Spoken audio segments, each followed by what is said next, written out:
So hi and welcome back to this another episode with me Arshi. I hope you guys are doing good. और इस video में हम बात करने वाले हैं जुलाई एटमा के बारे में, जिसकी लास्ट डेट है अप्लाई करने की 13 जुलाई। तो जितने भी स्टूडेंट्स जो 2025 में अभी भी एडमिशंस लेना चाहते हैं, to all those private colleges जो पीजीडीएम करा रहे हैं या फिर एमबीए करा रहे हैं और एंट्रेंस एग्जाम कंपलसरी है, all those students can write July ATMA and they can get into all these colleges.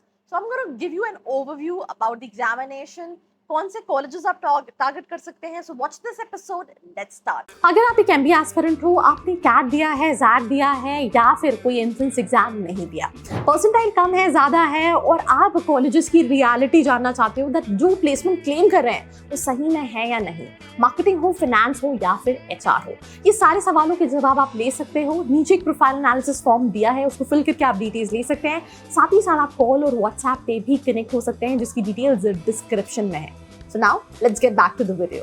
तो सबसे पहले अगर हम इंपॉर्टेंट डेट्स की बात करें तो फर्स्ट वीक ऑफ जून से ऑलरेडी रजिस्ट्रेशन स्टार्ट है। 13 July is the last date to apply for this particular examination. मतलब आपके पास अभी भी काफी टाइम है, आप अप्लाई कर सकते हैं। 27 जुलाई को कहीं ना कहीं इसका एग्जाम कंडक्ट होगा और 2 अगस्त को रिजल्ट डिक्लेयर होगा। तो एक महीने के अंदर एग्जाम है and it's a quite easy level of examination if you compare it with the other examination out there. Eligibility criteria graduation complete होना चाहिए, जनरल के हो तो 50, अगर किसी कैटेगरी के हो तो 45 percentile students can apply for this particular examination. Exam pattern की बात करें तो जैसे आप स्क्रीन पे देख पा रहे हैं, ऑनलाइन एग्जामिनेशन होता है, 3 घंटे का एग्जाम है, 180 क्वेश्चंस आते हैं, एनालिटिकल रीजनिंग के 2 सेक्शन है, क्वांटिटेटिव स्किल्स है, वर्बल स्किल्स है, जनरल नॉलेज है and issues of social concern है। ये एग्जाम पैटर्न कहीं ना कहीं रहता है। नाउ इसके बाद अगर हम टॉप कॉलेजेस की बात करें तो आप स्क्रीन पे देख पा रहे हैं एलन वेलिंकर, पुम्बा, जयपुरिया, एम्स, ये कुछ कॉलेजेस दे रखे हैं, but again there is no such top colleges when it comes to ATMA. जुलाई एटमा के थ्रू वेलिंकर एक्सेप्ट नहीं करता है, पुम्बा भी एक्सेप्ट नहीं करता है, बिकॉज आई थिंक जब तक एग्जाम और रिजल्ट आएगा तब तक कैप काउंसलिंग हो चुकी होगी। तो इन शॉर्ट जितने भी प्राइवेट कॉलेजेस हैं, भले वो बैंगलोर की बात कर ले या पुणे की बात कर ले या मुंबई की बात कर ले, आप उन सभी कॉलेजेस में अप्लाई कर सकते हो।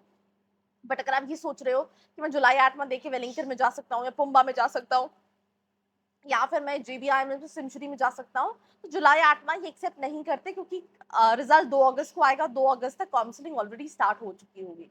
तो सिंपल सी चीज है, आप जुलाई एटमा उस कंडीशन में दे सकते हैं अगर आप जुलाई एटमा के थ्रू प्राइवेट पीजीडीएम या फिर एमबीए के कॉलेजेस टारगेट कर रहे हैं। अब दिमाग में एक बहुत इंपॉर्टेंट क्वेश्चन आएगा दैट ऐसे कौन से कॉलेजेस हैं जिनको मैं अप्लाई कर सकता हूँ, टारगेट कर सकता हूँ। तो हर स्टूडेंट की profile to profile colleges vary करते हैं, जिनको जानने के लिए नीचे एक प्रोफाइल एनालिसिस फॉर्म दिया है, इसको फिल करके भी आप डिटेल्स ले सकते हैं। तो इसके बाद अगर हम बात करें कि किसको अप्लाई करना चाहिए जुलाई एटमा के लिए, तो सिंपल सी चीज है, 1000+ एआईसीटी अप्रूव कॉलेजेस एक्सेप्ट करते हैं एटमा जुलाई एटमा वाला एग्जामिनेशन। स्टूडेंट्स जो 2025 में एडमिशन लेना चाहते हैं and they don't want to take a gap this year, they missed the entrance examination, तो वो जुलाई एटमा दे सकते हैं।